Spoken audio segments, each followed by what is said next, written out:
तुमच्या दृष्टीने जे कोणी असतील त्यांना बोलून आपण हे मार्क. आणि मी तर म्हटलं 10 तारखेच्या आतही आपल्याला जे आर काढता येईल. म्हणजे जे आपण तयारी करताय ना मुंबईची त्याची काही गरज पडणार नाही. आणि तेच सांगण्यासाठी आज आलो तुम्हाला, असं काही हां. फक्त बैठक लाव आणि बैठक लावत नाही हीच माझी तक्रार आहे. म्हणजे ते बघायला तयार नाही. त्यांना माहित नाही असं मी रोज बोलतो. गेले 7-8 वर्ष म्हणजे बघा 2016 मध्ये माझे सगळे व्हिडिओ काढा तुम्ही. माझे सगळे 2018 मध्ये आणि 2020 मध्ये कालपर्यंत मी हेच सांगत होतो की आपल्याला मराठ्याला आरक्षण देता येते. आणि देता येते म्हणणारा ओबीसी नेता मी एकमेव मीच आहे. काय कारण हे मला माहिती आहे ना कायद्याने देता येते, कायद्याने देता येते. त्याच्यामुळे हे मला बोलू तर त्या मुख्यमंत्र्याबरोबर. आणि ज्या लोकांचं मी नाव घेतलं बारामुर्दा भटके त्यांचे सगळे नेते बसवतो त्यांच्या समोर. तो कोण घाबरता कशाला आहे तुम्ही? सगळ्यांचं तुम्ही जर सांगितलं ना गावगाड्यात काही नाही. गावगाड्यात आपण एका ताटात जेवतो. गावगाड्यात म्हणजे मराठा कुणबी असो, मराठा असो, ओबीसी असो, एकामेकाच्या घरी आपण लग्नात जातो, एकामेकाच्या घरी म्हणजे आपले पोरं एका शाळेत जातात, कॉलेजमध्ये जातात. काय हे वातावरण हे दूषित वातावरण झालेलं महाराष्ट्रामध्ये. ते जर आपल्याला हे करायचं असेल, शांतता सुव्यवस्था आपल्या महाराष्ट्रात राहिली पाहिजे, तर मी असा एक प्रस्ताव तुमच्याकडे घेऊन आलेलो आहे. त्यानंतर मी आणखी तुम्हाला व्हॉट्सअपवर पाठवतो काही गोष्टी. ते तज्ज्ञांना त्यांना दाखवा सगळं. आणि जे तुम्हाला आता दाखवलं ना 1% कमी जास्त होईल त्याला 1%ला फारसं महत्व नाही. पण आरक्षणाचा मुद्दा सुटला पाहिजे. तुम्ही जे केलं इथपर्यंत आणलेलं आहे हा जे आंदोलन, ते आंदोलन काहीतरी मिळवलं पाहिजे. आपण काहीतरी मिळूनच मागे हटायचं आपल्याला. आणि इथं थांबायचं नाही परत. हे झाल्यावर अनेक प्रश्न आहे. वंचिताचे प्रश्न आहेत, शेतकऱ्यांचे प्रश्न आहेत, खूप लोकांचे प्रश्न आहेत. हे तर निमित्त झालं की तुमचं नेतृत्व आम्ही स्वीकारलंय. तुमचं नेतृत्व महाराष्ट्राने स्वीकारलंय. तुमचं नेतृत्व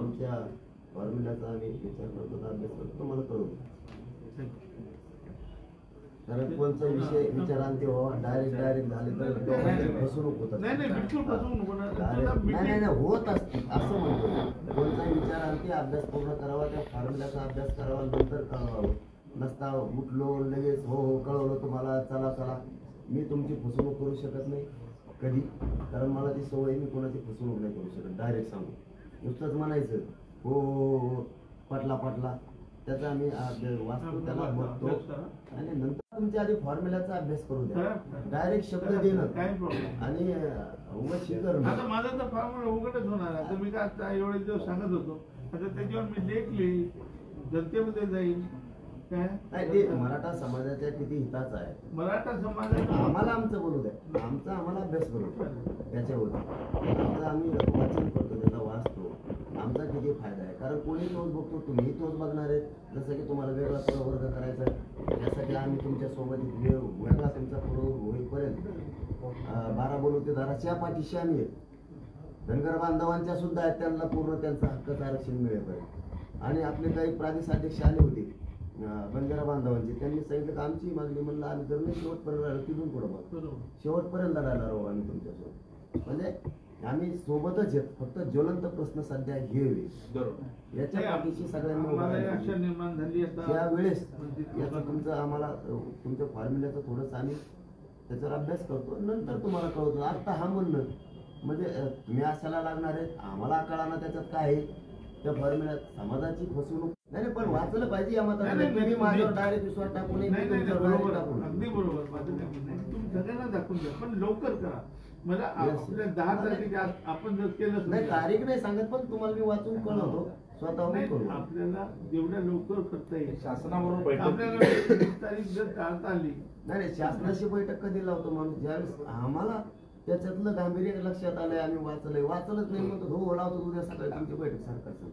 आम्हाला म्हटलंच नाही, नुसतं लावून समजून घ्या. तुमचे तरी काय करावं आणि आमची तरी का करून घ्यावी. तुमचा फॉर्म्युल्याचं थोडंसं आम्हाला वाचू द्या, आमच्या ते डोक्यात घुसू द्या. काय आहे, कसं आहे, मराठा समाजाचा याचा फायदा आहे का, आणि नंतर मग आम्ही ते तुम्हाला कळवू.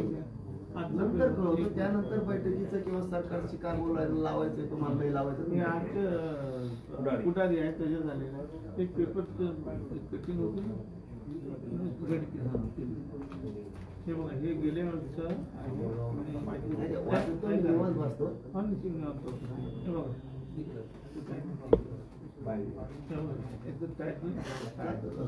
मी निवांत वाचतो. ते लय मोठे ना, तुझं 1 मिनिटाचं नाही ना आता विषय. नाही तुम्हीच ठेवा ते पेपर. हे दोन्ही तुम्हाला पूर्ण निश्चित आणि काही असेल परत पिढी काही असेल एक बैठक घेऊ. एक 2-3 प्रश्न आणि ते थांबू नका आता तुम्ही. काय थांबायचं नाही ते. आंदोलन कोणी आलं तरी थांबत नाही. तर आम्ही याच्यावर वाचतो त्याशिवाय नाही. आमच्या इथे राठोड साहेब म्हणून ते दार बांधवांना फसवून आहे.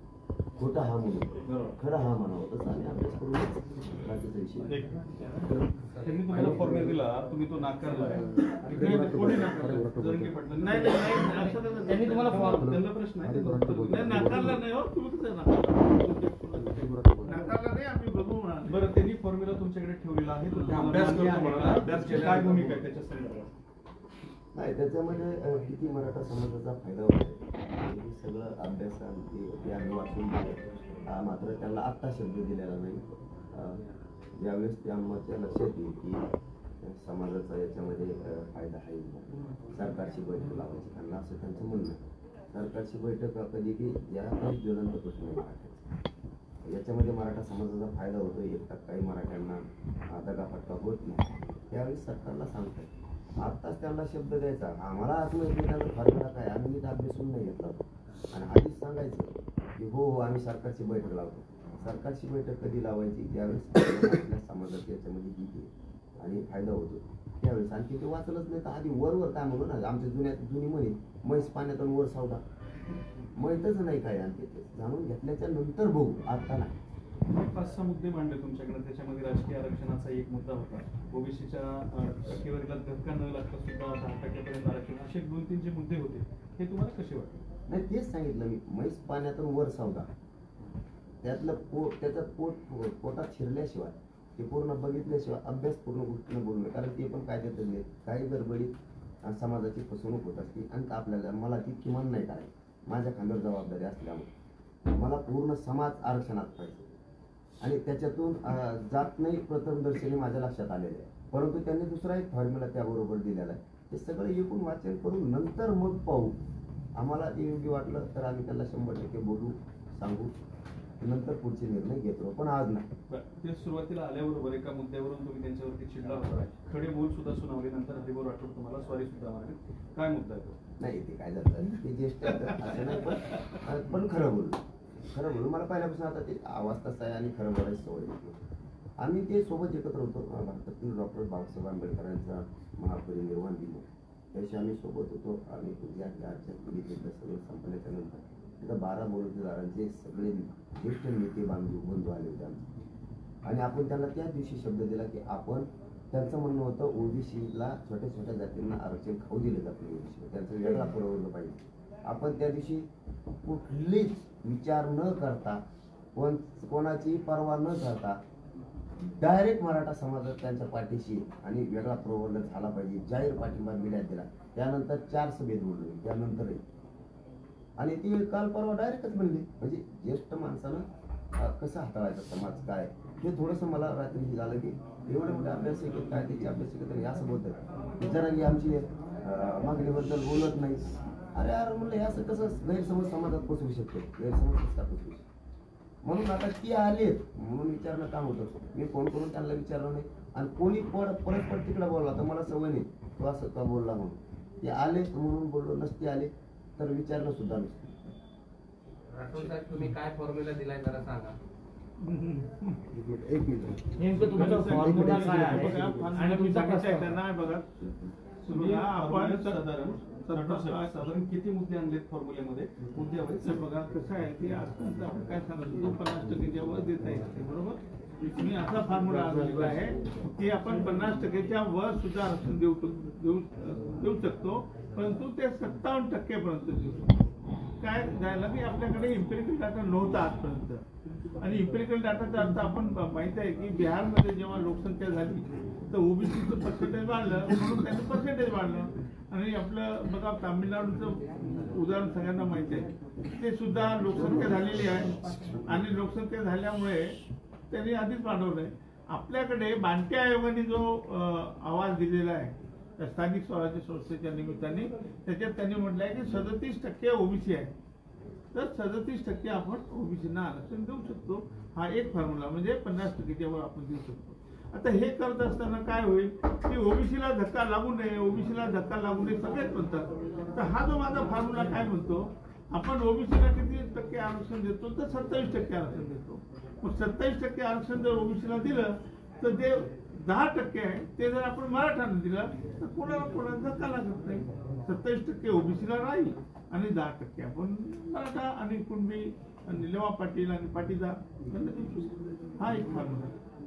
आणि त्याच्यामुळे जे आजपर्यंत जे आपलं घोडं आणलेलं आहे, कुठं आणलेलं आहे, इथेच आणलंय ना. 50%च्या वर देता येत नाही म्हणून सुप्रीम कोर्टाने आपल्याला आणलेलं आहे. तर आता प्रश्नच नाही, कायद्याने सांगते, म्हणजे मी सांगतो म्हणून नाही, तर सर्वोच्च न्यायालयाचे निकाल आहे की तुमच्याकडे जर 27%च्या वर असेल तर तुम्ही देऊ शकता. म्हणून हा जो जटिल प्रश्न आहे हे आपल्याला सोडवता येईल, त्याचा मला आनंद झाला. आणि जेव्हा सरकारकडे मी जातो, मीटिंग मागतो, मागत नाही, ठीक आहे, मग आमचं प्रति सरकार बसलंय नाही ते जरांगी सरकार, मग त्यांच्याकडे आलो, एवढं.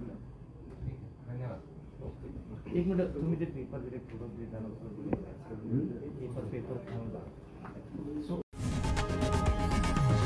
लोकशाही मराठी ऐका, पहा, जागरूक रहा.